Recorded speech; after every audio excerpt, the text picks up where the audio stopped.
अब हम जो विश्लेषण करने जा रहे हैं उसे आज आपको जरूर देखना चाहिए, क्योंकि ये आपसे और आपकी सेहत से जुड़ा है। शुक्रवार को हमने हरियाणा और पंजाब में जल रही पराली की ग्राउंड रिपोर्ट आपको दिखाई थी। पराली के इस धुएं का दिल्ली पर क्या असर हो रहा है, ये आज हम डीएनए में आपको दिखाएंगे। दिवाली से पहले ही दिल्ली की हवा जहरीली हो गई है।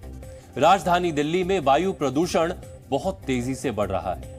सुबह के समय जिस तरह से वायु प्रदूषण बढ़ा है, उसे देखकर फिर से बीते वर्षों की यादें ताजा हो गई, जब सुबह के समय प्रदूषण की वजह से लोगों ने घूमना छोड़ दिया था। दिन में भी लोग मास्क लगाकर बाहर निकलते थे। AQI यानी एयर क्वालिटी इंडेक्स लाल रंग में पहुंच गया था। ये बीते वर्ष की बातें हैं, लेकिन इस वर्ष भी स्थिति बेहतर नहीं है।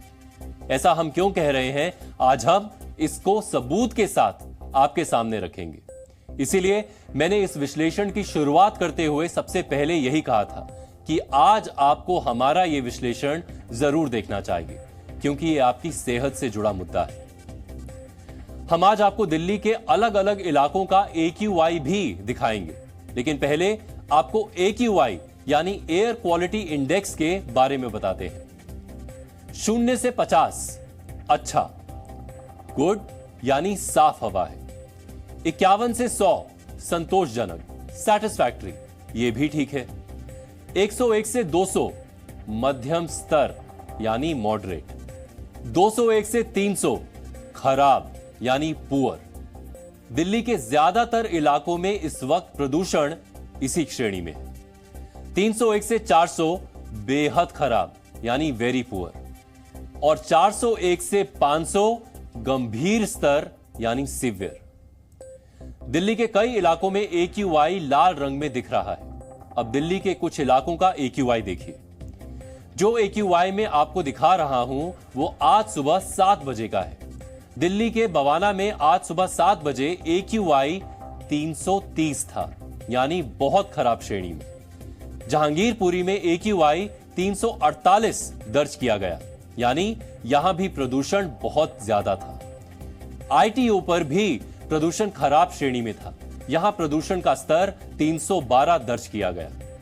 नरेला में भी प्रदूषण का स्तर बहुत खराब श्रेणी में है। यहां आज सुबह 7 बजे AQI 330 था। मुंडका में 329, RK पुरम में 326 और सोनिया विहार में AQI 325 था, यानी हर जगह AQI लाल निशान में दिख रहा है।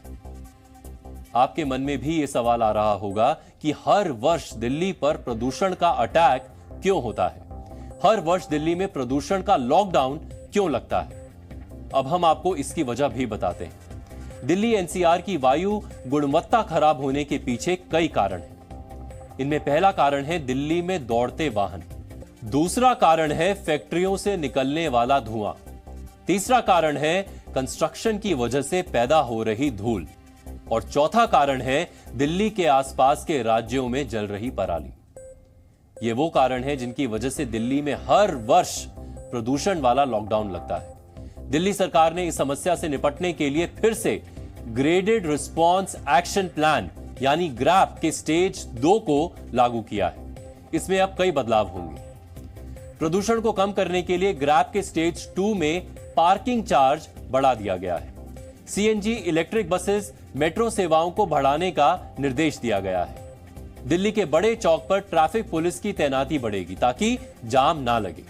हर दिन सड़कों की सफाई होगी, जबकि हर दूसरे दिन पानी का छिड़काव किया जाएगा। होटल या रेस्टोरेंट में कोयले या तंदूर का इस्तेमाल नहीं होगा। एयर क्वालिटी की स्थिति धीरे धीरे खराब हो रही है, जिसकी संभावना दिख रही है। उसके तहत दिल्ली में ग्रैप 2 को लागू करने का निर्देश दिया गया। आज हमने जो विभागों के साथ बैठक की, उसमें कुछ महत्वपूर्ण निर्णय लिए गए। जो सबसे पहला निर्णय लिया गया कि दिल्ली के अंदर 13 हॉट स्पॉट्स हैं, यानी कि 13 वो क्षेत्र हैं कि जहां पर प्रदूषण की स्थिति ज्यादा सामान्य जगहों से खराब होती है। उन 13 जगहों के अलावा अभी जो मॉनिटर किया जा रहा है, कुछ लोकल कारणों की वजह से 8 पॉइंट ऐसे चिन्हित किए गए हैं उन 13 के अलावा, जहां पर एयर क्वालिटी का जो इंडेक्स है आज 300 प्लस गया है। दिल्ली में अक्टूबर नवंबर में हर वर्ष इसी तरह के कदम उठाए जाते हैं, लेकिन इसके बावजूद समस्या कम नहीं होती। अब हम आपको इसका सबसे बड़ा कारण बताते हैं। गर्मी के समय में प्रदूषित हवा पृथ्वी की सतह के पास होती है, उसका घनत्व कम होता है और तापमान ज्यादा होता है, जिसकी वजह से प्रदूषित वायु आसानी से वातावरण की ऊपरी सतहों तक चली जाती है और प्रदूषण कम हो जाता है। लेकिन जैसे ही सर्दी दस्तक देती है, वायु का घनत्व बढ़ता है और तापमान कम हो जाता है, जिसकी वजह से प्रदूषण पृथ्वी की सतह के नजदीक ही फंसकर रह जाता है। इसके अलावा इस मौसम में हवा भी कम चलती है, इसीलिए प्रदूषण छटता नहीं। अक्टूबर नवंबर में धुंध भी शुरू हो जाती है।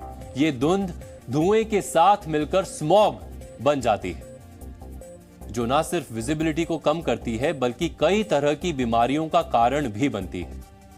दिल्ली की जहरीली हवा लोगों की परेशानी बढ़ा रही है। अस्पतालों में और दिनों के मुकाबले मरीजों की संख्या 30-40% बढ़ गई है। जो लोग अभी तक ठीक थे, उन्हें प्रदूषण के चलते दिक्कतें होने लगी। आज हमने इस पर एक ग्राउंड रिपोर्ट भी तैयार की है।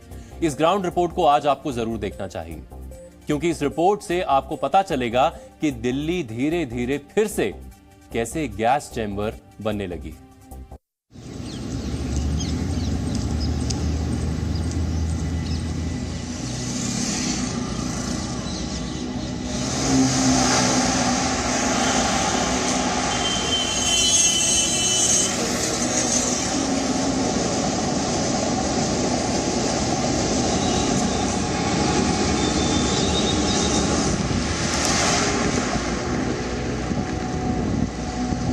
साफ हवा हम सब का बुनियादी अधिकार है, क्योंकि ये हमारे राइट टू लाइफ यानी जीने के अधिकार से जुड़ा है। लेकिन अक्टूबर नवंबर आते ही दिल्ली एनसीआर वालों का ये अधिकार हर वर्ष छिन जाता है।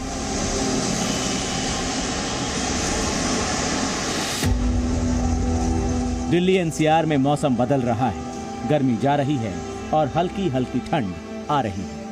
इसके साथ ही दिल्ली प्रदूषण की सफेद चादर भी ओढ़ने लगी।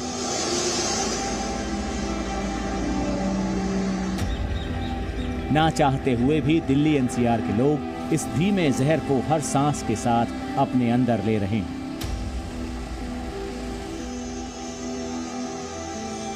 दिल्ली में गिरते तापमान के साथ लोगों को राहत मिलना तो शुरू हुई, लेकिन एक परेशानी जो कि वाकई में बहुत बड़ी है दिल्ली के लोगों के सामने फिर से आ खड़ी हुई है, और ये परेशानी है दिल्ली के प्रदूषण की। आज सफर ऐप के आंकड़ों के मुताबिक दिल्ली का AQI सुबह 6 बजे 306 दर्ज कराया गया। वहीं अब ये AQI आप सुबह 8 बजे देख सकते हैं कि 309 दर्ज कराया गया। यानी ये AQI, ये प्रदूषण स्तर लगातार बढ़ता जा रहा है।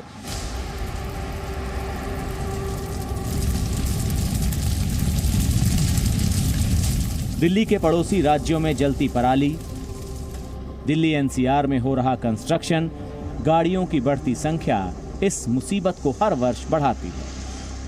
हर वर्ष दावे किए जाते हैं कि प्रदूषण को कम करने के लिए कदम उठाए गए हैं, लेकिन इसके बावजूद प्रदूषण नाम की ये सफेद आफत हर साल लौट आती है। मैं इस वक्त दिल्ली की सबसे प्रदूषित जगहों में से एक आनंद विहार पर खड़ा हूँ। मेरे सीधी तरफ दिल्ली की सीमा है। वाहनों की संख्या, यात्रियों की संख्या और यहाँ पर हो रही कंस्ट्रक्शन एक्टिविटी से सहज अंदाजा इस बात का लगाया जा सकता है कि प्रदूषण यहाँ पर ज़्यादा क्यों रहता है, सरकार की निगाह में ये हॉटस्पॉट क्यों हैं। मेरे उल्टी तरफ उत्तर प्रदेश की सीमा है और ये वैशाली का इलाका लगता है। यहाँ पर प्रदूषण ज़्यादा होने की कई वजह हैं। पहला तो ये है कि यहाँ पर जो बस टर्मिनल है, यहाँ की जो बसें हैं वो ज़्यादातर डीजल के ऊपर चलती हैं, जिससे कि प्रदूषण फैलता है। दूसरा बड़ा कारण यहाँ की इंडस्ट्री है। जहां का प्रदूषण दिल्ली की ओर बढ़ता है, उसे रोकने के लिए कोई सीमा बाधा नहीं बनती है। तीसरा महत्वपूर्ण कारण है कि गाजीपुर लैंडफिल साइट जहां पर पास ही में है, जहां पर आग लगने की घटनाएं कम जरूर हुई हैं, लेकिन फिर भी उनके कारण यहां पर प्रदूषण होता है। सुबह लोग सैर पर जा रहे हैं इस उम्मीद में कि साफ हवा मिलेगी, दिन की अच्छी शुरुआत होगी, लेकिन साफ हवा मानो अब एक सपने की तरह है। मॉर्निंग में जो फ्रेशनेस वाली जो फील आती थी, हम मॉर्निंग में निकलते इसलिए थे कि एक मॉर्निंग का जो फ्रेश एक एयर और आपको जो यहाँ का एनवायरनमेंट दिखता था, जो फ्रेशनेस आती थी, वो नहीं मिल रही है। पहले कहा जाता था कि दिवाली की वजह से दिल्ली में प्रदूषण बढ़ता है, लेकिन पटाखों पर रोक के बावजूद इसमें कोई कमी नहीं आई। सबसे ज्यादा नुकसान पहुंचाती है प्रदूषण वाली पॉलिटिक्स, जिसमें हर वर्ष सिर्फ एक दूसरे पर ठीकरा फोड़ा जाता है और आम लोगों की किस्मत में आता है सफेद जहर। पोल्यूशन लेवल्स तो पिछले 10 से 12 दिन से दिल्ली के अंदर बढ़ रहे हैं। आज रियली फील हुआ है, मतलब आइस के अंदर, और देयर इज स्मॉग बहुत ज़्यादा है। मतलब आपने आसपास देखिए तो काफ़ी ज़्यादा स्मॉग है। वायु प्रदूषण की वजह से हवा में सूक्ष्म कणों यानी PM 2.5 का खतरा भी बढ़ रहा है। PM 2.5 हवा में घुले ऐसे कण हैं जिनका आकार 2.5 माइक्रॉन्स है। ये कितना गंभीर है इसे आप इसी बात से समझ सकते हैं कि इंसान के सिर के एक बाल का आकार 50 माइक्रॉन्स होता है, यानी ये कण काफी बारीक होते हैं और जब हम सांस लेते हैं तो ये हमारे शरीर में प्रवेश कर जाते हैं, जिससे कई खतरनाक बीमारियां हो रही हैं। हम लोग बहुत सारी चीज़ों को लेके चलते हैं कि हमारी आंखें भी चल रही हैं, हाथ भी चल रहा है, दिमाग भी चल रहा है, हम उनके बारे में सोचते नहीं हैं। तो जैसे हमने देखा कि पोल्यूशन हमारे शरीर के अलग अलग अंग को अफेक्ट करता है, वैसे ही ये जो पार्टिकल्स हैं, खासकर PM 2.5 और ये जो पोल्यूटेंट्स हैं, ये ब्रेन के अंदर एक इन्फ्लेमेशन कॉज करता है, यानी कि न्यूरो इन्फ्लेमेशन जिसको बोलते हैं। और ये हमें शायद, क्योंकि डायरेक्ट लिंक तो हमारे पास नहीं है, पर ये डिजेनरेटिव डिसऑर्डर्स लाइक अल्जाइमर्स और पार्किंसन, इन सब को भी प्रीडिस्पोज करता है। मैं ये ज़रूर कहूँगा कि ये जो एयर पोल्यूशन है ये हमारे ब्रेन को भी इफेक्ट करता है, न्यूरो डिजेनरेटिव कंडीशन, इन्फ्लेमेशन और स्ट्रोक सबको प्रीडिस्पोज करता है। दिल्ली में प्रदूषण बढ़ते ही अस्पतालों में भी मरीजों की लाइन लंबी होने लगी है। लोगों को सांस लेने में दिक्कत हो रही है। प्रदूषण की वजह से लोगों की सांस नली में सूजन आ रही है। पिछले एक हफ्ते की बात करें तो रफली 30 से 40% जो संख्या है मरीजों की ज़्यादा है, लेकिन उससे ज़्यादा इम्पॉर्टेंट ये है कि ये जो मरीज़ हैं ये बिल्कुल स्टेबल थे, काफ़ी टाइम से हमारे फॉलोअप में भी थे, और उनको सडनली बिना किसी बुखार के, बिना किसी वायरल इन्फेक्शन के उनको सांस में तकलीफ़ होने लग गई, खांसी हो गई, वीजिंग शुरू हो गई, रात को सो नहीं सकते, खांसते रहते हैं। तो जब मैंने इनको एग्जामिन किया तो कोई ख़ास मुझे कोई एबनॉर्मेलिटी नहीं मिली।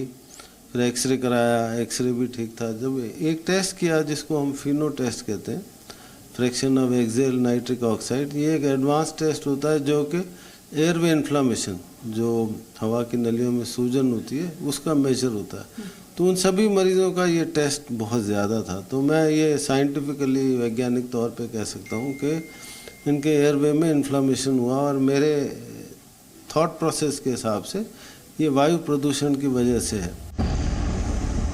Energy policy institute at the university of Chicago की रिसर्च रिपोर्ट के मुताबिक भारत दुनिया का दूसरा सर्वाधिक प्रदूषित देश है, जबकि देश की राजधानी दिल्ली सर्वाधिक प्रदूषित शहर है। वायु प्रदूषण की वजह से दिल्ली NCR में रहने वाले लोगों की उम्र औसतन 11.9 वर्ष तक घट रही है, जबकि पिछले वर्ष यानी 2022 में यह आंकड़ा 10 वर्ष का था। दिल्ली से पूजा मक्कड़, आदित्य प्रताप सिंह और तरुण कालरा के साथ ब्यूरो रिपोर्ट, जी मीडिया। अब आज का प्रेरक विचार।